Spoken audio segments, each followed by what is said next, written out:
Bismillahirrahmanirrahim. Assalamualaikum warahmatullahi wabarakatuh. Jamaah sholat maghrib musola tahun, wabil khusus yang sama-sama kita hormati ketua DKM kita Bapak Ahmad Sofan, orang tua kita Bapak Dasum Abdul Kohar, tokoh masyarakat kita Bapak Haji Awing Asmawi, serta yang sama-sama kita muliakan yaitu guru kita bersama Bapak Ustadz Muqarrabin Maqam Al-Ghidul Hayati.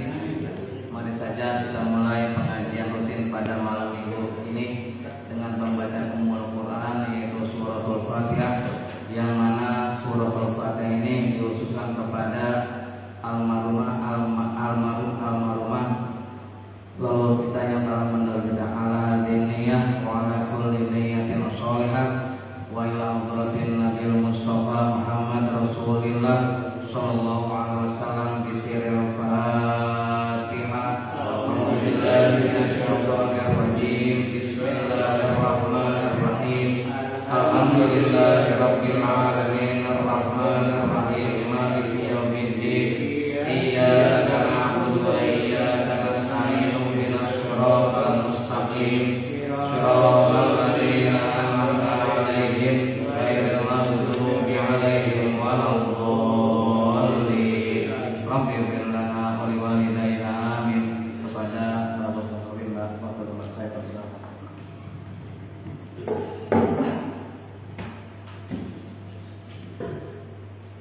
Assalamualaikum warahmatullahi wabarakatuh. Waalaikumsalam warahmatullahi wabarakatuh. Biar gak ngantuk nih. Ya Rabbi bil Mustafa baligh maqasidana waghfir lana ma madha ya wasi'al karami. Ya Rabbi bil Mustafa baligh maqasidana waghfir lana ma madha ya wasi'al karami. Wal habibul ladzi turja syafa'atuhu bi kulli hawlin minal awwali muqtahimi. Ya Rabbi bil Mustafa baligh maqasidana waghfir lana ma madha ya wasi'al karami. Amiluna al-amirun nahi fala ahadun abarra fi qawli la minhu wa la na'mi. Ya Rabbi bil Mustafa baligh maqasidana waghfir lana ma madha ya wasi'al karami. Allahumma salli wa sallim wa barik alaihi wa ala alihi. Bismillahirrahmanirrahim. Alhamdulillahi rabbil alamin. Wa bihi nasta'inu ala umuri dunya waddin. Wassalatu wassalamu ala asyrafil anbiya'i wal mursalin sayyidina wa habibina wa syafi'ina wa maulana Muhammadin wa ala alihi wa sahbihi ajma'in, amma ba'du. Terutama yang saya hormati Bapak Ketua DKM Musholat Ta'awun, Bapak Ahmad Sofan serta jajarannya. Alhamdulillah, orang tua kita Abah Dasum ya, Pak Haji Awi, alhamdulillah, insyaallah Bang Evan udah mah Ustaz Muhammad Mahdi ya. Alhamdulillah, Rasulullah, pada kesempatan maghrib ini kita bisa berjumpa kembali dalam rangka memakmurkan waktu kita antara bainal maghrib wal isya. Waktu kan termasuk waktu yang mustajab. Di sini kan hal yang positif.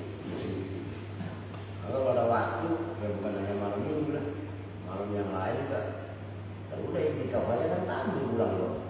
Iya kan? Hari-hari biasa juga. Nah ini pas kebetulan setiap malam Ahad, setiap malam Minggu kita isi dengan pengajian. Baik, kalau meningkat waktu kita lanjutkan. Waalaikumsalam ya. Nah, Yang mana? dari bawah. 1, 2, 3, 4, 5, 6, 7, 8, 8, 1.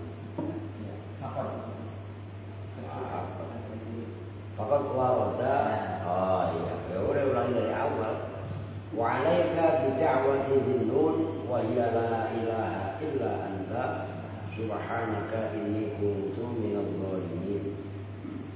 Yang masih bahasan sambungannya kemarin, wajib atas kamu untuk mendawamkan, merutinkan doanya Nabi Yunus, yang mana Nabi Yunus gelarnya adalah Nabi Zinnun, yaitu doanya yang sangat terkenal dan ini pun termaktub dalam Al-Quran. Wahia la ilaha illa anta subhanaka inni kuntu minadh dhalimin. Ya, secara arti perlu dibahas. La ilaha illa anta, tidak ada Tuhan yang patut disembah dengan hak itu mawujud kecuali Engkau. Subhanaka, maha suci Engkau ya Allah. Inni kuntu minadh dhalimin, sesungguhnya saya termasuk orang-orang yang zalim. Nah, kaitannya dengan doa Nabi Yunus, Nabi yang bergelar Zinnun, faqad warada annaha ismullahil a'zam. Faqad warada, maka betul-betul telah urut dalam hadis bahwasanya annaha ismullahil a'zam, ayat yang sudah merupakan doa keseharian kita, yaitu la ilaha illa anta subhanaka inni kuntu minadh dhalimin, itu termasuk al-ismul a'zam. Apa itu ismul a'zam? Nama Allah yang agung. Nah, ini kan rahasia ismul a'zam. Nah, kerahasiaan ismul a'zam itu dibuka oleh baginda Nabi. Itu adalah doa Nabi Yunus. Nah, kalau namanya itu ismul a'zam, kan kaitannya baca Asmaul Husna yang 99, tambah dengan ismul a'zam, la ilaha illa anta subhanaka inni kuntu minadh dhalimin. Pakai digunakan untuk doa. Wah, itu mustajab, termasuk ayat yang bisa mengoyak hijab. Tambahin lagi sedekah, bukannya yang benar. Kan sedekah kan termasuk salah satu penajam untuk doa, tambah lagi dengan sholawat, kan pengoyak doa itu diantaranya. Maka dalam hadis diriwayatkan bahwasanya ayat ini atau doanya Nabi Yunus itu adalah termasuk ismul a'zam. Wa annahu la yaquluha mahmumun wala maghmumun illa farrajallahu anhu. Dan bahwasanya diriwayatkan dalam hadis juga tidak membaca doa tadi orang yang mahmum dengan maghmum itu yang sama. Karena ada dalam ratib ya farijal ham, ya kasyifal gham. Ham itu apa? Ham itu sedih. Gham juga sama, resah. Gitu kan? Tidak ada orang yang sedih, orang yang resah, orang yang mempunyai masalah yang membaca tadi dengan ikhlas illa farrajallahu anhu, kecuali Allah memberi jalan keluar kepadanya. Jadi Allah yang menyelesaikan segala masalah, cuma penyelesaian segala masalahnya pun ada sebab. Salah satu sebab diantaranya adalah berdoa. Doa macam-macam. Ada doa kejawin, ada doa sandal witan. Gak apa-apa kalau memang diyakini kok, kita gak menyalahkan mantra-mantra yang penting tidak bertentangan dengan ya tauhid, kan gitu. Jadi kalau orang Sunan Kalijaga membaca kidung itu pakai bahasa Jawa. Ya setelah kidung itu kan doa tadi, mantra tadi nggak mengandung unsur kemusyrikan, nggak masalah sebenarnya. Bahkan doa disilahkan. Nah kecuali doa yang dari, apalagi kalau doa misalnya doa yang kita nggak paham, doa macam-macam yang kita nggak ngerti maksudnya, yang penting nggak usah berikan pakai bahasa kita. Kecuali Al-Quran bacanya kan udah mendapat pahala kan gitu. Nah itu maksudnya. Artinya walaupun ada doa-doa dari Al-Quran, andaikan ada orang yang memang nggak bisa namanya, dan kadang-kadang apalagi kalau sudah yang kemarin pernah saya sampaikan, doanya itu apa bahasa Al-Qur'annya kok kadang-kadang kurang fasih. Ya memang bahasanya seperti itu, ya harus kita maklum. Itulah yang dimaksud. Bukan kita membela pada tidak fasih, enggak. Sebatas itulah kemampuannya. Itu nggak apa-apa pakai bahasa. Kan kalau dalam Sunan Kalijaga itu hidung itu ono hidung urut soe wengi. Kalau saya bersihkan, ya itu dijiwai, resapi oleh Kanjeng Sunan Kalijaga. Loh itu kan konon ceritanya ada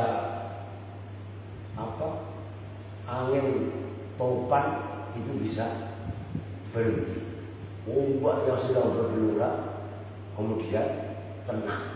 Lah itu kan, kalau dijiwai, kan itu maknanya tauhid tadi. La ilaha illa anta subhanaka inni kuntu minadh dhalimin. Itu kan bahasa Al-Qur'annya. La ilaha illa anta tauhid kan. Nah kemudian subhanaka kan udah sedikit saya singgung. Kenapa kaitannya berdoa kok subhanaka? Bahwasanya Allah boleh dibilang satu-satunya zat yang maha suci. Ya karena kita ini bukan maha suci. Lah kita apa? Trouble enggak? No. Enggak. Sama dia. Ya karena kita ini orang yang dominan menyetok dosa. Maka kalau ada orang mengaku benar, mengaku suci, ya salah. Ya orang batuk aja keluar dahak, kan gitu Pak. Orang hidung aja keluar kuping. Nah, iya kan, harus dibahas. Jadi suruh itu tuki babono sama yang kemarin menutup lubang 9 ya kan. Bahkan dalam perut kita pun cenderung ada kotoran. Subhanaka, maha suci Engkau ya Allah. Itu kalau kita jiwai, kalau kita resapi, ngeri kita. Mau ngaku benar-benar dari mana? Mau ngaku suci-suci dari mana? Karena kesucian itu hanya satu-satunya milik Allah. Manusia, ya namanya kok manusia. Udah itu juga keturunan Nabi Adam, ya kan?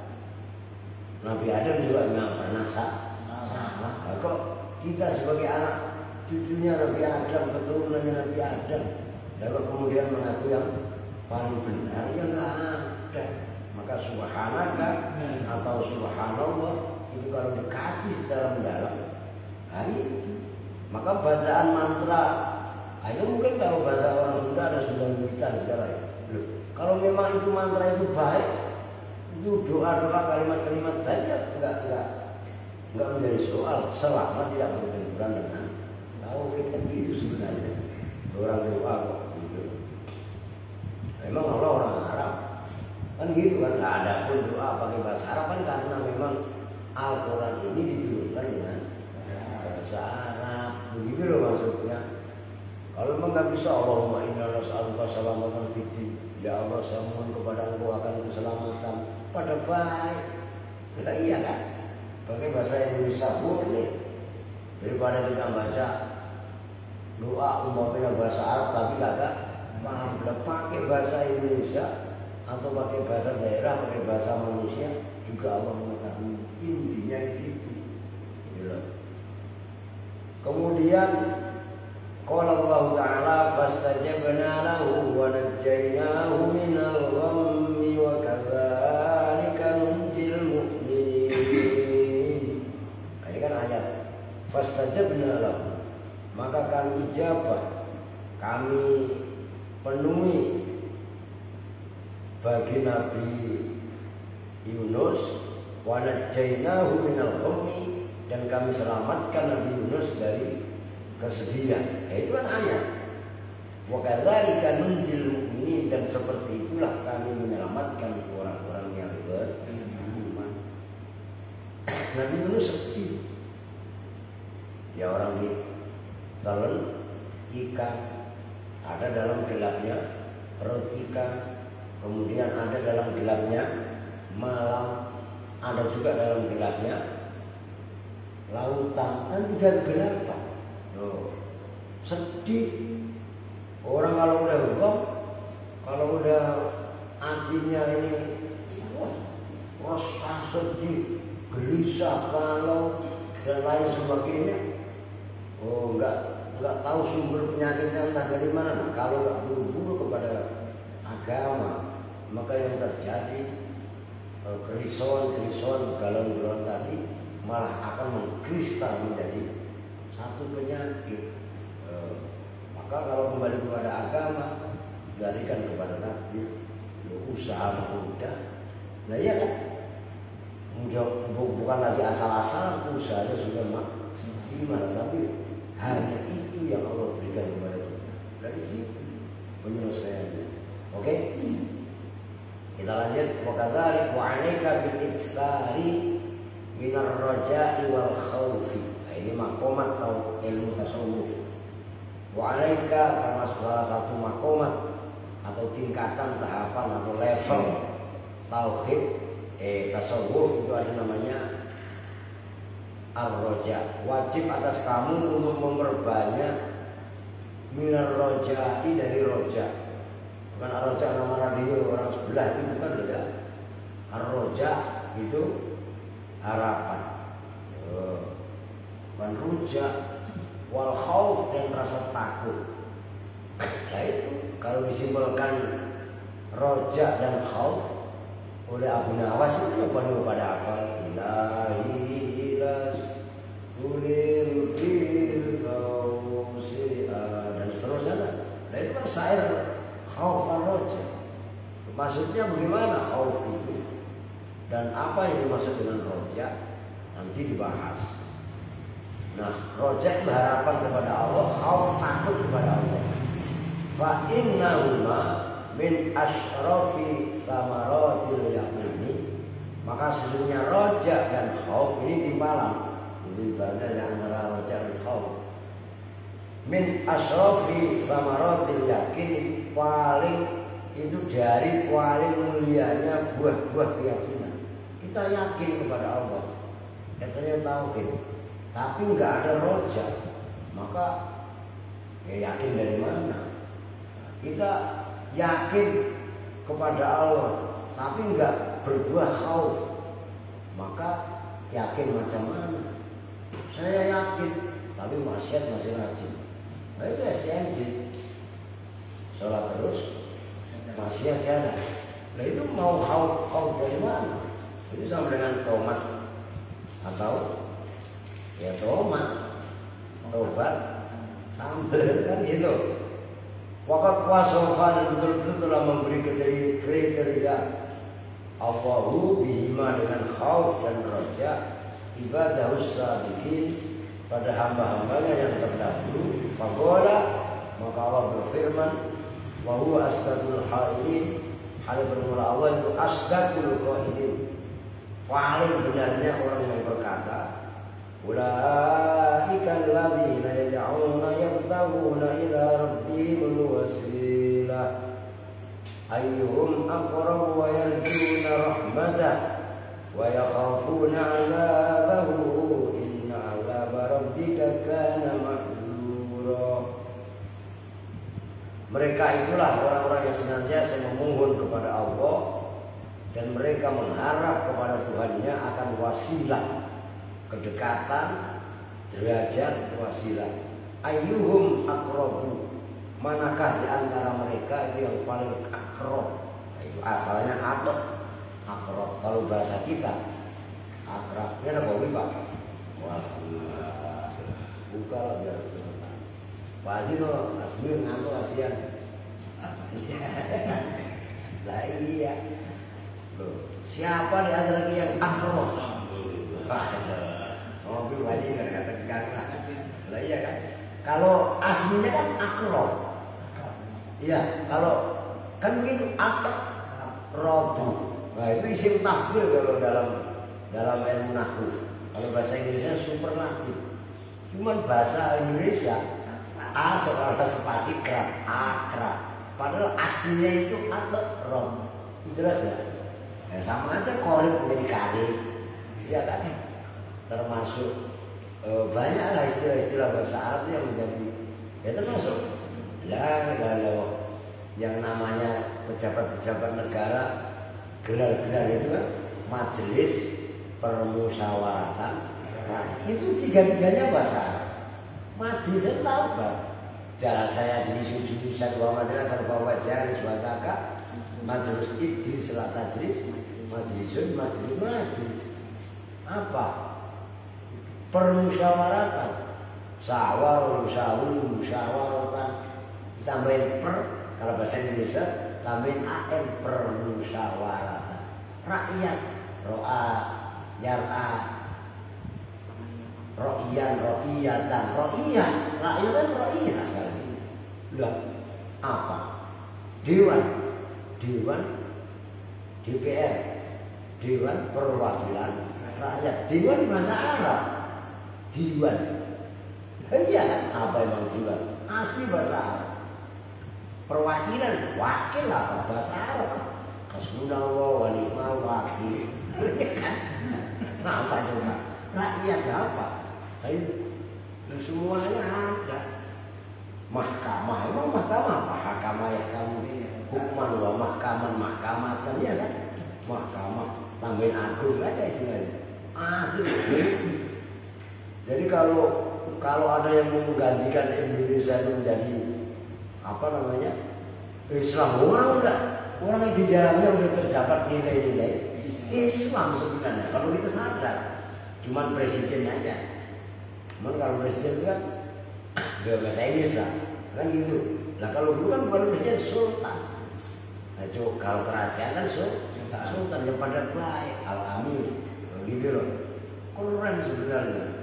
Nah itu kok yang sana-sana sih gara-gara akrab tadi ya iya gara-gara akrab itu subhanallah itu menjadi bahasa Indonesia akhirnya akrab so akrab lu kan gitu kan kalau bahasa ini wayarjuna rahmatan dan mereka itu senantiasa mengharap rahmatnya Allah. Nah ini wayarjuna itu menjadi roja yarju rojaan begitu loh.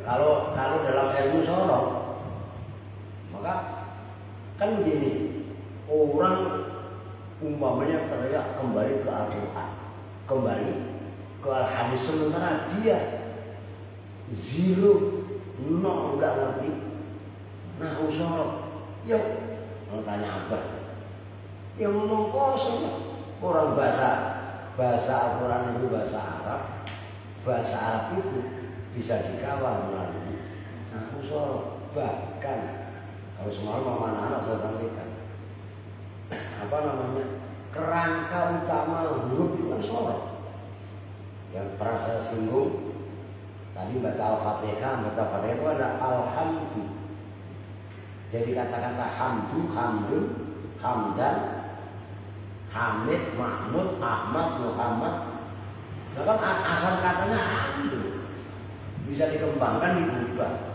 kan begitu kan. Nah di situ maka ketika seseorang bicara kembali kepada Al-Quran ya otomatis ikuti instrumen memahami Al-Quran ya apa nah itu disiplin ilmu nahu sorok kan balaghah itu kan ada 3 ilmu bayan bade ma'ani ya di atas itu ada ilmu mantek dan seterusnya jadi terus ribet kalau dikata begitu untuk apalagi untuk kita kan lah berat memang berat maka orang yang sampai kepada kualitas mustahil mutlak itu berat seperti mustahil mutlak itu kan 4 imam Imam Hanafi Imam Malik, Imam Asy-Syafi'i dan Ahmad bin Hanbal. Walaupun ada lagi ulama-ulama selain beliau seperti Daud Al-Zahiri, Sufyan As-Tsauri, Hasan Al-Basri, beliau pun mempunyai mazhab, cuma pengikutnya nggak sebanyak yang 4 ini. Begitu loh sebenarnya. Kita memahami Al-Fatihah itu beratnya kayak apa? Ya kalau kita bismillahirrahmanirrahim dengan menyebut nama Allah yang Maha Pengasih Maha Penyayang gampang. Tapi kalau ditanya baknya bismillah itu apa? Ismun itu apa? Allah itu apa? Ini kupas per ini. Masya Allah. Nah kalau bersama orang mau mengaku pinter, kagak ada pinternya. Justru semakin orang itu belajar, bukan bertambah pinter, malah tambah bodoh.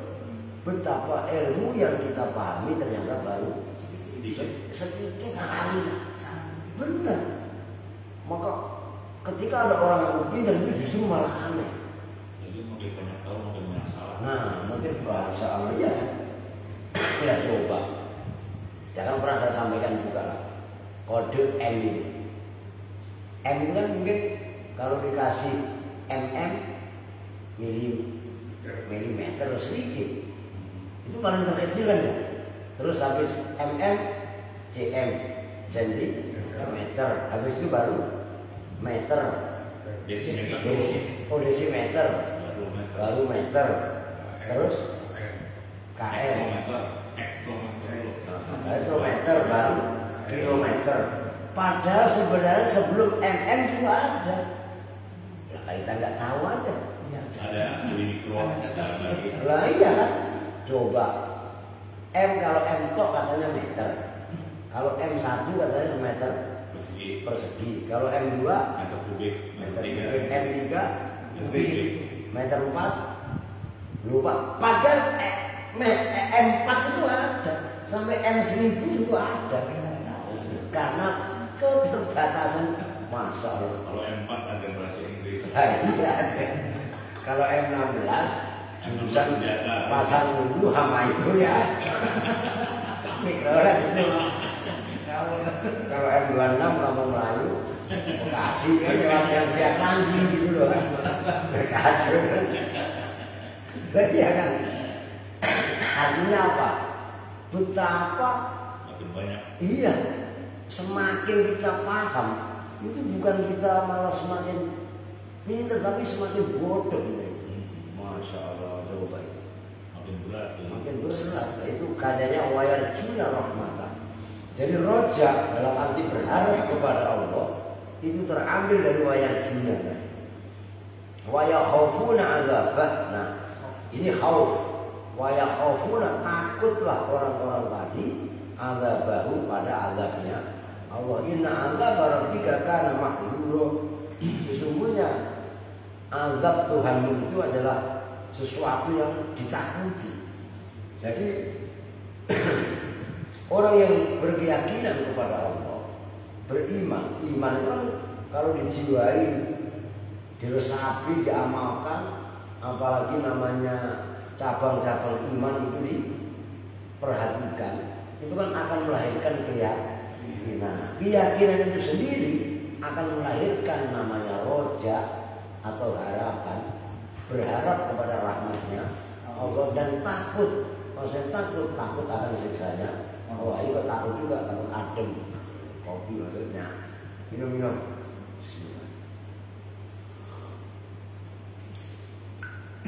Oh, seger lah. Pasokan di kopi bilang, kopi rasa kopi. Kalau rasa cinco, wah, itu iya. Wa qala Rasulullah sallallahu alaihi wasallam, qala Allah Ta'ala, nah berarti hadis qudsi, ana 'inda dhanni 'abdi bi falyadhunna bi ma syaa. Saya ini menurut sangkaan hamba. Bukan begitu. Maka harus suudzon sama Allah. Kalau kita suudzon sama Allah, maka suudzon itulah yang akan dijawab oleh Allah. Kalau kita khusnudzon sama Allah, maka ya khusnudzon itu kan berarti positif thinking. Kan gitu kan. Dan suudzon itu kan sama dengan negatif thinking. Kalau kita udah pesimis, nah itu kan berarti negatif tadi kan. maka yang terjadi adalah kita udah kalah. Tapi kalau kita optimis, udah khusnudzon sama Allah, wah, umpamanya apa ini? Masih, begitu kan? Kalau ada, wah, jangan-jangan, wah, itu kan berarti takut sama bayang. Wah, ya udah. Kalau memang kita kapasitas dan kemampuan udah kita yakini, udah serahkan kepada Allah. Itu adalah merupakan roja. Nah, roja harapan kepada Allah, dan itu sesuai dengan kemauan kita, maka itu akan didengar oleh Allah. Maka para nabi, para wali itu nggak kenal kamus gagal, gitu loh. Orang yang takut gagal itu sama dengan orang yang udah kalah. Asuransi aja itu udah ujung ya. Iya, coba ini. Kalau kita asuransi itu kan berarti kita mendahului Allah, kalau nanti Tuhan. Lah iya. Tapi kan ada beda ini, ada kalau pakai asuransi itu gimana? Wah iya. Ya benar. Makin banyak tahu makin banyak salah. Masya Allah, coba itu. Ngeri sebenarnya. Maka itulah kalau kembali ke asal, dalam arti ada salah satu, walaupun bukan anu ya, karena saya kebetulan juga memang mendalaminya sastra Jawa di antaranya. Ada istilah itu dari Ronggo Warsito itu, eling lan was bodoh, imet dan waspada. Kan gitu maksudnya. Jadi supaya kita nggak terjerumus kepada, ya itu gara-gara pemahaman yang kurang pas juga sangat membahayakan juga kan. Maka kaitannya membangun khusnudzon, tapi khusnudzon juga didasari kepada dasar yang benar. Tadi kan iman tadi, imannya yang benar, tujuannya benar, maka proses di dalamnya pun insya Allah ya ibadah. Yang kalau setiap kurban saya sampaikan berkali-kali, dasarnya kurban itu apa, tujuan kurban itu apa, maka prosesnya pasti ibadah. Kalau memang dasarnya benar, tujuannya benar, prosesnya pasti ibadah. Tapi kalau dasarnya aja udah gak benar, walaupun tujuannya benar, atau dibalik, dasarnya nggak benar, tujuannya benar, atau tujuannya nggak benar tapi dasarnya benar, prosesnya tetap nggak bisa jadi. Maka disinilah yang menentukan khauf dan roja itu juga. Maka nanti ada penjelasan lebih. Ini udah jam 3 benar. Oh no. Mau kira jam lainnya. Oke, lanjutnya biaran waqala subhanahu wa ta'ala. Allah berfirman namanya, wa izzati, demi kemuliaanku, la ajma'u ala abdi amanaini wala khaufaini. Saya tidak menggabungkan atas hambaku dua rasa aman dan dua rasa takut. Apa sih maksudnya? Saya tidak menggabungkan atas hambaku dua rasa aman dan dua rasa takut. Dijelaskan oleh Allah dalam hadis qudsinya, in huwa amanni fid dunya, amannani fid dunya, akhaftuhu yauma ab'atsu ibadi. Kalau memang hambaku beriman kepadaku, maka saya akan, nah itu kalau memang hambaku merasa aman denganku di dunia, maka aku akan hilangkan rasa takut pada hari kiamat, gampangannya. Wa in huwa khafani fid dunya amantuhu yauma ajma'u ibadi. Kalau hambaku takut kepadaku di dunia, maka akan aku beri rasa aman nanti pada hari kiamat. Akan kembali. Jadi ketika hambanya di dunia ini takut sama Allah, nanti pada hari kiamat akan dikasih rasa aman. Dia takut. Kenapa? Ya kan kalau saya contohkan, kalau timbang bunuh saya tukang bunuh. Walaupun bahasanya nyembelih. Loh kan gitu kan. Jangankan manusia yang kecil, sapi aja saya sembelih. Lah kan gitu kan saya contohkan. Bukan nggak berani, cuma kenapa nggak mau melakukan itu? Ya karena itu ya kita takut sama dosa tadi. Nah, orang yang merasa takut di dunia, maka nanti pada hari kiamat akan dikasih rasa aman. Tapi orang yang merasa aman, maka sekarang kan banyak amanah, kan? Cuma dikasih spasi aman ya nggak begitu. Orang nggak tahu, ayo sikat, ayo babat, ayo mbak. Lah iya kan? Lah itu kan namanya aman bukan amanah. Kan gitu. Nah, orang yang seperti itu berarti kan dia merasa aman, artinya kan berani sama Allah. Nah, nanti pada hari kiamat tidak akan dikasih rasa aman oleh Allah sendiri. Nah, itulah pentingnya. Mulai kamu nggak usah mulu-mulu beragama, udah simpel aja. Loh, kalau memang kita mau berbuat jahat kepada orang, maka silahkan.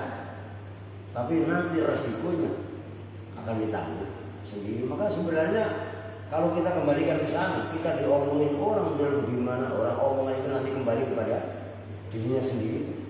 Coba dibolak balik coba. Nanti kalau pijakan kita ke sana, maka kita akan pada satu titik kesimpulan bahwasanya kita ini punya Allah yang melindungi kita. Begitu loh. Jadi jangan takut sama bayangan. Tapi bukan berarti bayangan itu nggak ada. Bayangan itu memang ada. Tapi kita kenali itu memang benar-benar bayangan. Kan gitu. Nah yang kita takuti bukan sama bayangannya, tapi sama yang punya bayangan. Nah, kalau itu coba kupas bedah telaah. Nanti kita akan ketemu yakin itu sendiri. Ya. Yakin itu dibangun melalui proses panjang. Oh gitu. Nah, udah Allah, rasanya lagi enak-enaknya tarik gas. Ya udah ada ya. Sampai mana itu? Warroja udah pas pembahasan. Besok definisi roja dan definisi khauf insya Allah dibahas besok. Karena udah isya, yaitu bersama-sama dengan doa Bukatul Majlis. Bismillahirrahmanirrahim. Subhanallahumma wa bihamdika asyhadu an la ilaha illa anta astaghfiruka wa atubu ilaik. Walhamdulillahi